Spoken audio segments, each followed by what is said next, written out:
Welcome, friends. This is Harshad Parekh inviting you to listen to some of my short writings on philosophy, religion, psychology, spirituality, education, Krishnamurti, and nature.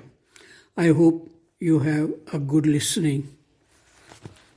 This is audio number 47.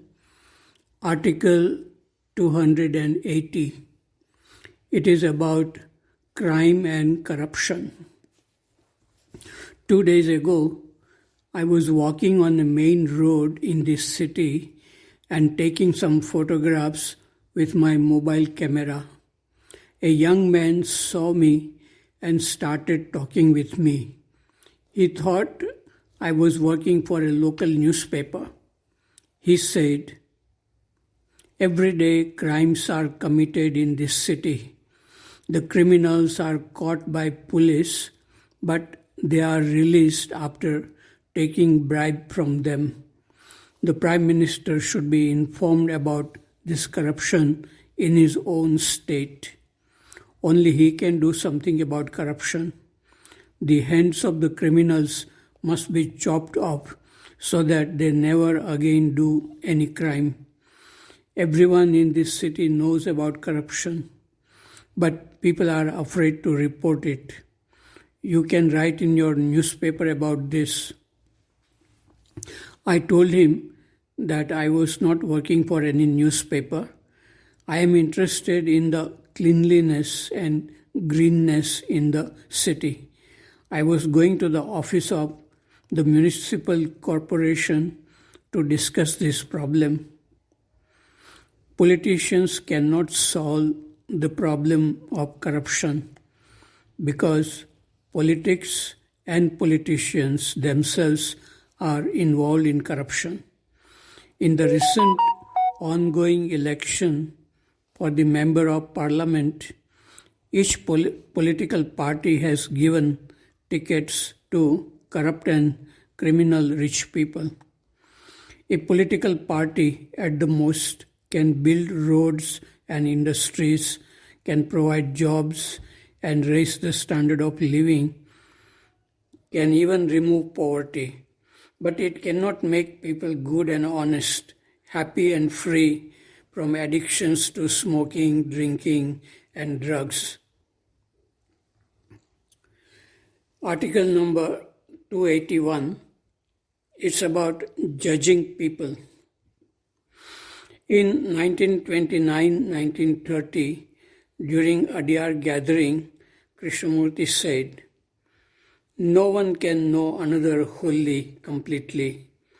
Please follow this and do not merely say superficially that it is a vague general truth, that it has no value.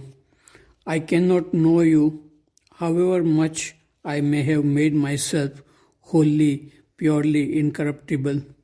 No one can judge, nor do I judge." I fully agree with this. We cannot know Krishnamurti fully, and Krishnamurti cannot know thousands of people who were reading his books and listening to his talks.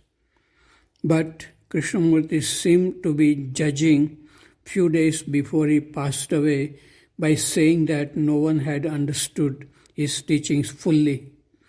How can he know about thousands of people whom he did not meet regularly? Was it necessary for him to make that statement?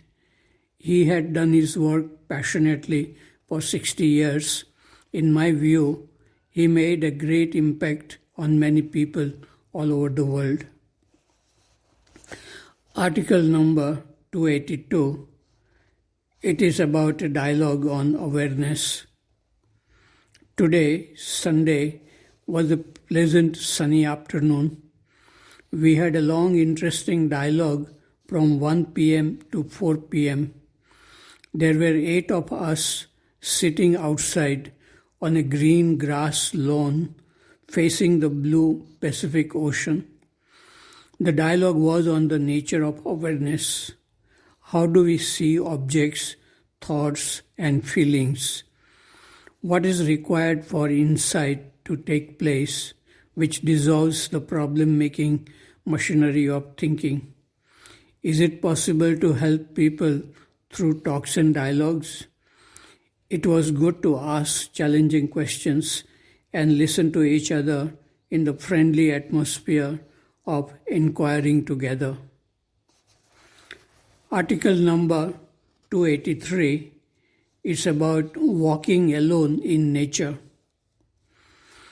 Walking alone is a pleasure. Every morning I walk through Devonian Park and on Pebble Beach for about 1.5 hours, and in the evening on Galloping Goose Trail through a forest for about 2 hours. It is a blessing to look at trees, flowers, and other forms of life in nature. There is amazing silence when the mind is not chattering with thoughts. Sometimes I touch trees and keep tender leaves on my forehead to feel their blessings. Love and happiness are within us. No need to search outside. Article number 284. It is about creating a better world. It was a beautiful morning with the sun shining brightly and everything sparkling. The walk through the forest was cool and refreshing. The sea was shining like diamonds. There were fluffy white clouds on the horizon. It is a blessing to live without negative thoughts and worries about the world with its politics, business, wars, poverty, and many other problems. We cannot deal with the problems of the world efficiently if our mind is crowded with many thoughts moving in a disorderly way. We are not separate from the world. We can create a better world if our inner world is bright and beautiful. Article number 285 is about politics. All the politicians who will lose election on May 23rd will blame Prime Minister, Election Commission, and EVM for their loss instead of looking at their own weaknesses and improving. If they want to win in 2024 election, they must start going to the voters from 24th May and discuss problems faced by them. Only hard work and sincere desire to help people can help them. Blaming someone doesn't help. Article 286 is about studying Krishnamurti's teachings. If you are interested in learning about your inner world of thoughts and feelings so that you can live a happy, healthy, creative life every day, Krishnamurti's teachings can help you. For this, you do not need to go anywhere.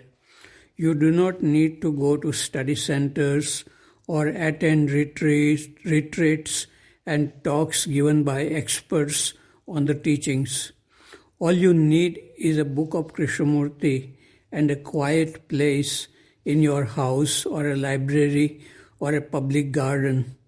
This is the way I studied Krishnamurti's teachings for the first 4 years when I was studying and working in America.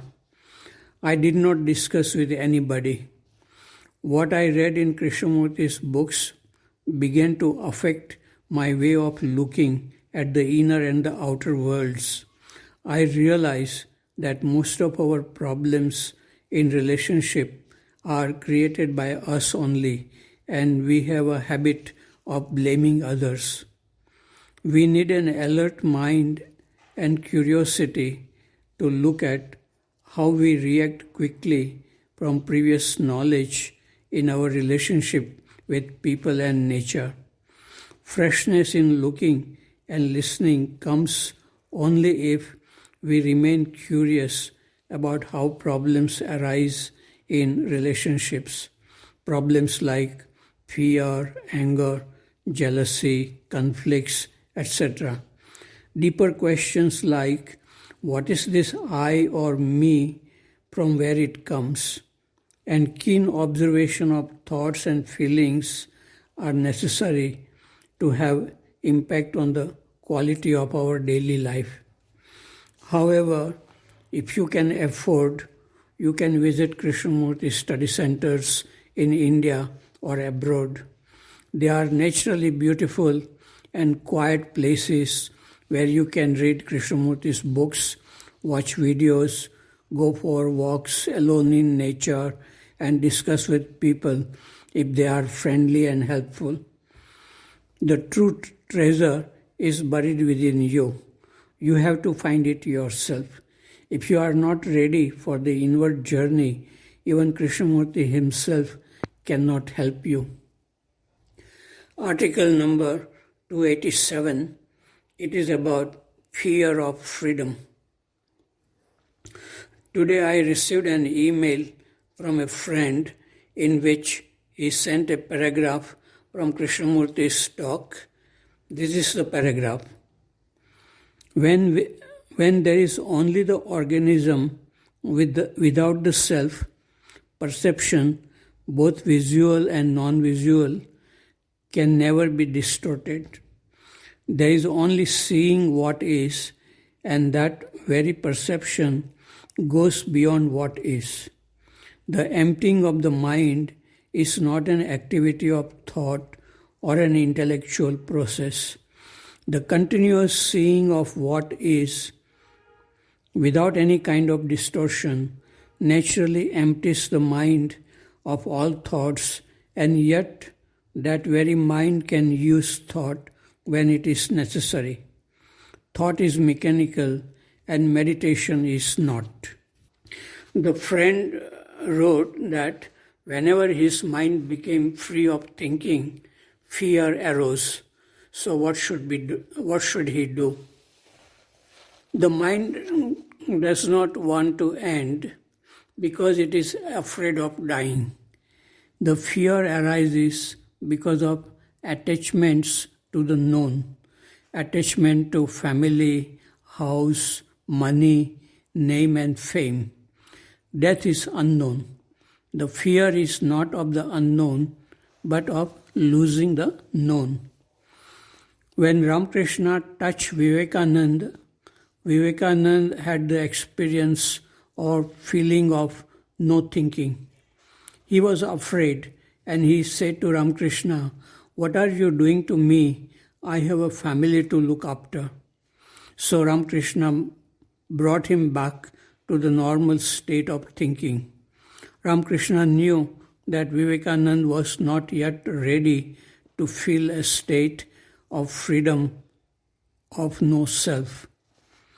Krishnamurti spoke from the state of freedom in which there was clarity. If we try to understand intellectually his words, we will create many conflicts and confusion within us. If his words are understood and felt quickly, without thinking and without trying to understand him, then what he says is obviously true.